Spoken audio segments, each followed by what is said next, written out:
എന്ന് പറയുന്നു. അതായത് ബത്ലഹേമിൽ ക്രിസ്തു ഒരു ശിശുവായി ജനിക്കുന്ന ആ കാലഘട്ടം, അല്ലെങ്കിൽ ആ പ്രൊഫസി, ക്രിസ്തുവിന്റെ ജനനവുമായി ബന്ധപ്പെട്ട് നടത്തിയിട്ടുള്ള അതിനു മുമ്പുള്ള പ്രവാചകന്മാരുടെയൊക്കെ തന്നെ ക്രിസ്തുവിനെ കുറിച്ചുള്ള പ്രവചനങ്ങൾ, അവയുടെ പൂർത്തീകരണമായി ക്രിസ്തു ജനിക്കുന്ന ആ ക്രിസ്തുവിന്റെ ആഗമനം, അത് ഈ കാലഘട്ടത്തിന്റെ പിൽക്കാലത്തുള്ള ആചരണത്തെ, അതിന്റെ ഓർമ്മയ്ക്കായിട്ടും മറ്റുള്ള പിൽക്കാലത്തുള്ള ആചരണത്തെ ആഡ്വെന്റ് എന്ന് പറയുന്നു.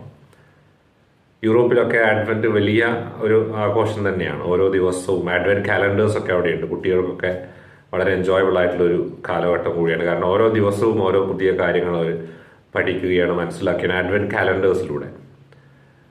അപ്പോൾ ആഡ്വെന്റ് എന്ന സീസൺ തീർച്ചയായിട്ടും ഈ ആത്മീയ അർത്ഥം അതിനുണ്ട്. ക്രിസ്തുവിന്റെ വരവ്, ക്രിസ്തുവിന്റെ രണ്ടാം വരവുമെന്നും ആഡ്വെന്റിന് അർത്ഥമുണ്ട്.